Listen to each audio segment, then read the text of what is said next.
Media Belanda ikut sorot Jay Itzes dan Tom Haaien yang segera perkuat timnas Indonesia.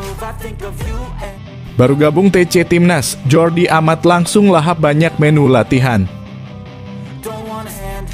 Legenda Timnas Indonesia ingatkan musuh terbesar skuad Garuda di Piala Asia 2023. Ternyata ini sumber masalah klasik skuad Timnas Indonesia, ada peranan klub.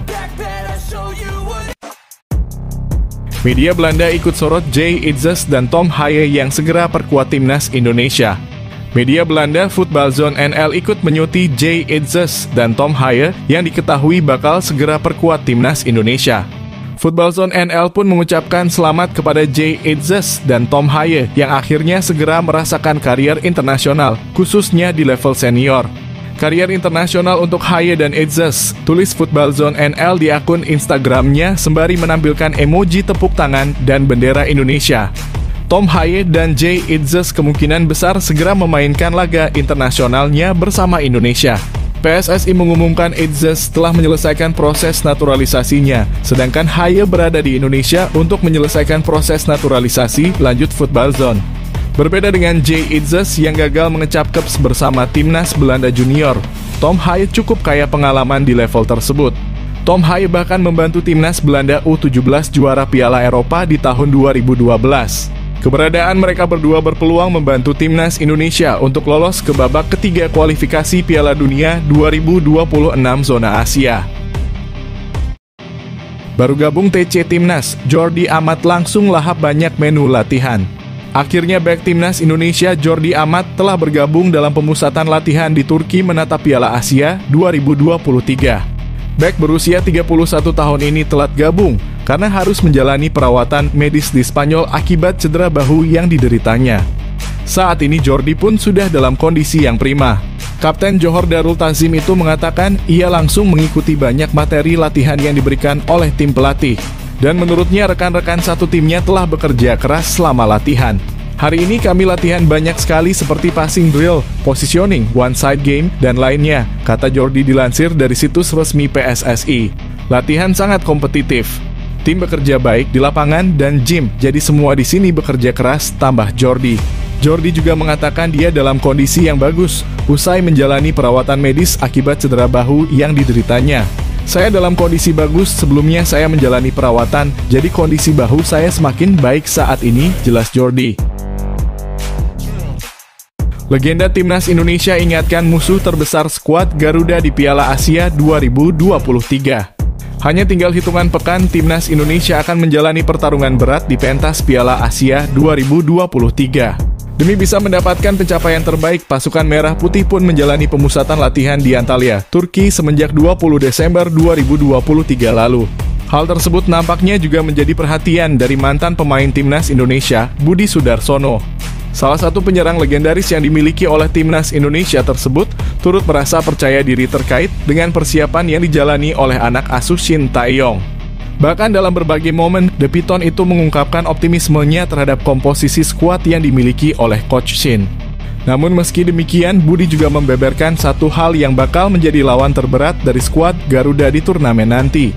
Tanpa bermaksud meremehkan lawan-lawan yang bakal dihadapi oleh timnas, namun Budi Sudarsono menyatakan bahwa lawan terberat skuad Garuda adalah diri mereka sendiri. Biasanya kendalanya itu di dalam kita sendiri, biasanya begitu, ujar Budi Sudarsono.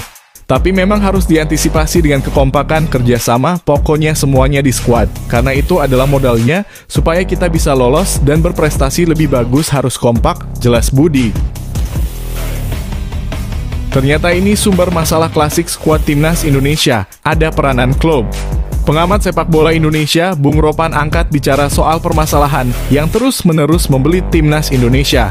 Ia menyebut permasalahan ini adalah kondisi fisik para penggawa skuad Garuda. Menurut Bung Ropan, masalah fisik ini sudah digarisbawahi oleh pelatih Shin Tae-yong.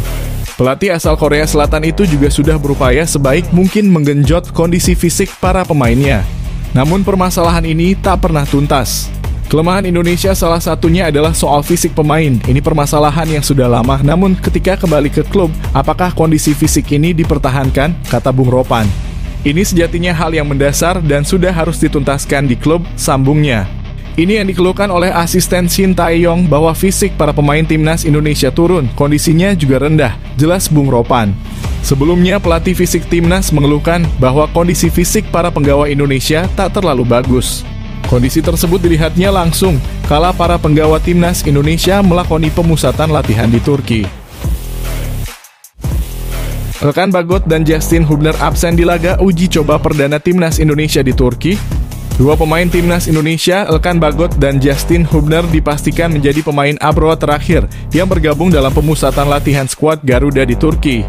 Mereka kemungkinan bakal absen dalam laga uji coba perdana lawan Libya.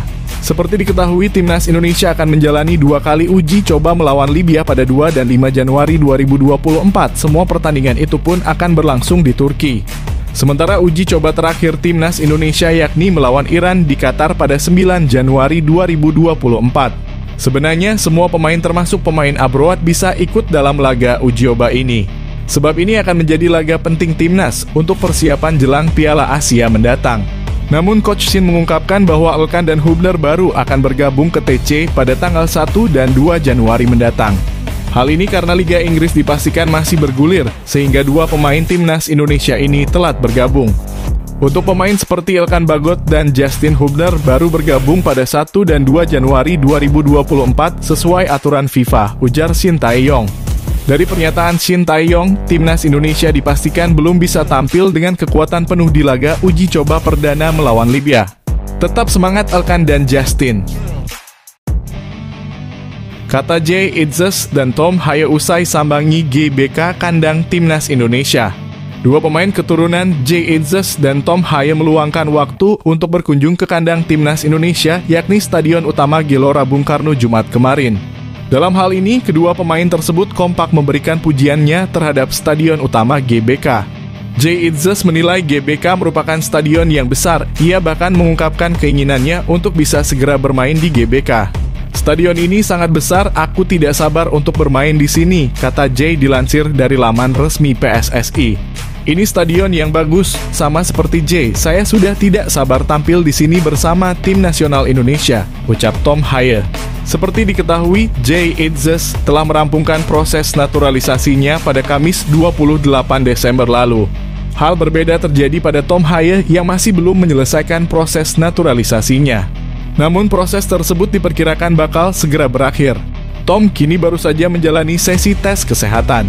1 tahap sudah saya lewati dan masih harus menjalani beberapa tahap lagi. Namun saya sangat bersemangat untuk bisa menjadi bagian dari tim nasional Indonesia. Saya cinta Indonesia, jelas Tom. Pelatih asal Irak ungkap resep kalahkan Jepang, tapi tak mudah dilakukan timnas Indonesia. Pelatih asal Irak, Saad Hafez, mengungkapkan resep untuk mengalahkan Jepang. Timnas Jepang sekarang menghuni posisi ke-17 dunia. Oleh sebab itu, 3 tim lain tentu merasa tertantang untuk dapat mengalahkan Jepang. Belum lama ini, Irak dinilai bisa menumbangkan Jepang. Penilaian tersebut datang dari pelatih asal Irak, Saad Hafez. Tim nasional Irak akan memainkan pertandingan hebat melawan tim Jepang di Piala Asia. Saya percaya itu dan optimis timnas Irak juga bisa meraih kemenangan, kata Saad Hafez dilansir dari Win-Win. Lebih lanjut, Saad Hafez mengungkapkan apa yang harus dilakukan Irak agar bisa meraih poin penuh dari Jepang. Caranya yakni dengan bermain bertahan dan berusaha sekuat mungkin demi menutup ruang para pemain lawan. Pelatih timnas Irak, Jesus Casas, pernah menciptakan pertahanan yang kuat melawan Kolombia dan Rusia. Meski kalah, resep dan metode permainan menunjukkan bahwa Irak dapat menutup ruang dan bermain dengan formasi bertahan. Dan resep ini akan memimpin Irak ke babak final, tuturnya.